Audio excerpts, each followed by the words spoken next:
Hoje vamos ver qual é a provável escalação do Vasco contra o Santos, jogo de amanhã, 4 horas da tarde, Campeonato Brasileiro. Jogo muito importante para o Vasco vencer e sair dessa situação incômoda de Z4. E é um time do Vasco que deve ter muitas substituições em relação ao último jogo contra o Atlético Mineiro. Nessa semana movimentada, tivemos a saída de João Vitor do Vasco, temos aí o Lucas Piton retornando de suspensão, temos o Verratti suspenso, e aí agora é um quebra-cabeça para o técnico Fernando Diniz sobre como montar esse time do Vasco para encarar o Santos de uma forma competitiva, que o Vasco consiga sair com os 3 pontos lá do Morumbi. Então vem comigo que eu vou te mostrar como o Diniz deve escalar esse time do Vasco. Algumas dúvidas pairam na cabeça do técnico Fernando Diniz sobre como escalar esse time do Vasco para o jogo diante do Santos. E aqui eu coloquei 2 prováveis escalações que ele pode fazer. A primeira é essa aqui, o Léo Jardim no gol, na lateral direito Paulo Henrique, o Hugo Moura iria jogar na zaga no lugar do zagueiro João Vitor, que está vendido para o CSKA da Rússia.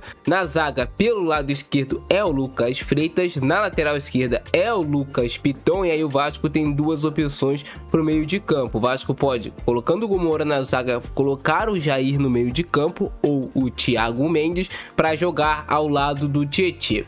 Bom, assim o meio de campo do Vasco teoricamente fica mais qualificado tecnicamente. Jair, Thiago Mendes são jogadores que têm um refino maior com a bola em relação ao Hugo Moura. E o Tietê é um jogador extremamente importante para o funcionamento desse jogo do Vasco. O Tietê é o responsável por fazer o time do Vasco andar, tem todos os cantos do campo, é o famoso volante boxe to boxe. E aí do meio para frente o Vasco teria o Felipe Coutinho armando o jogo como esse meia criativo, camisa 10. Na meia esquerda quem jogaria era o Nuno Moreira. Na meia direita quem joga é o Ryan. E aí no comando de ataque quem jogaria seria o David. Essa é uma forma do técnico Fernando Diniz escalar o Vasco para esse jogo. Assim ele mexeria menos na estrutura da frente do time, deixando o Ryan ainda na ponta direita, o Nuno lá na ponta esquerda, e colocaria somente o David para substituir o Verratti lá no ataque. O David já fez em outras vezes na carreira, em outros clubes, essa função de centroavante. Então o David sabe jogar como centroavante e essa é uma opção que certamente o técnico Fernando Diniz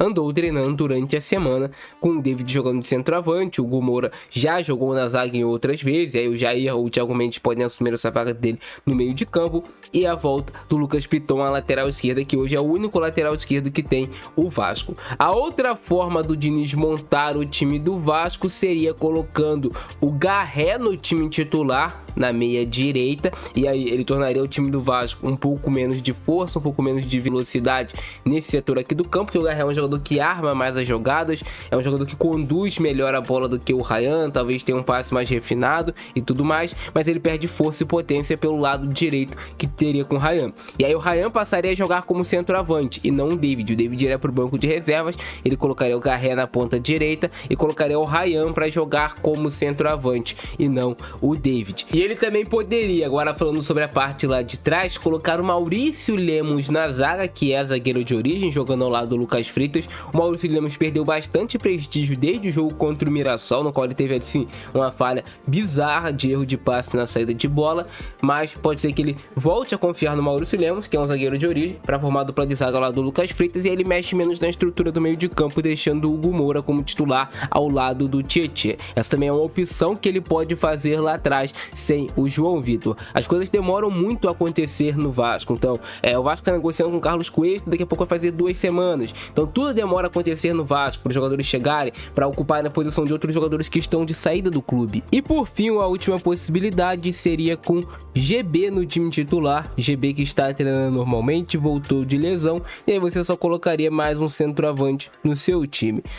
O time do Vasco também, que deve ter a novidade do Léo Jacó entre os relacionados, centroavante da base. Fernando Diniz vai dar oportunidade para ele ficar pelo menos no banco de reservas. Quem chegou no Vasco é o Carlos Andrés Gomes, ponta direita, jogador que o nome dele ainda não consta no bid, mas para as próximas rodadas aí eu acredito que o Andrés Gomes já vai estar à disposição do técnico Fernando Diniz, e aí o Vasco vai ganhar mais uma opção de ataque de velocidade. O Vasco segue trabalhando no mercado para reforçar o seu elenco com as posições pontuais. O Vasco não tem tanto dinheiro assim, mas eu acho que o mais importante é o Vasco vencer esse jogo contra o Santos, Santos sair dessa situação incômoda de zona de rebaixamento, para que o Vasco possa pensar as próximas rodadas com a maior tranquilidade fora do Z4.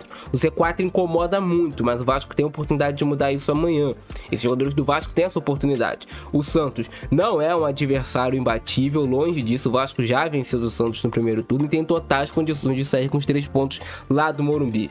O Vasco tem total condição. Basta o Vasco não falhar em entregar os gols para o Santos. Porque o Vasco, ultimamente, ele tem falhado demais em entregado gols para os adversários com a facilidade absurda. E o Vasco se mata um tempão para, às vezes, conseguir fazer um gol. E aí, cede com muita facilidade 2 gols para o adversário e não adianta de nada. Então o Vasco tem que jogar bem, que é algo que o Vasco até vem fazendo em alguns momentos das partidas. Mas é jogar bem e pontuar. Você precisa fazer os 3 pontos para você andar na tabela, senão você vai continuar lá embaixo. Então o Vasco precisa ganhar e é isso, cara. Comente mais a opinião de vocês e como é que você montaria esse time do Vasco do meio pra frente e também lá atrás no sistema defensivo. São alguns problemas aí que tem o técnico Fernando Diniz para resolver. Eu ficando nessa, abração do Francesco, é nóis e fui!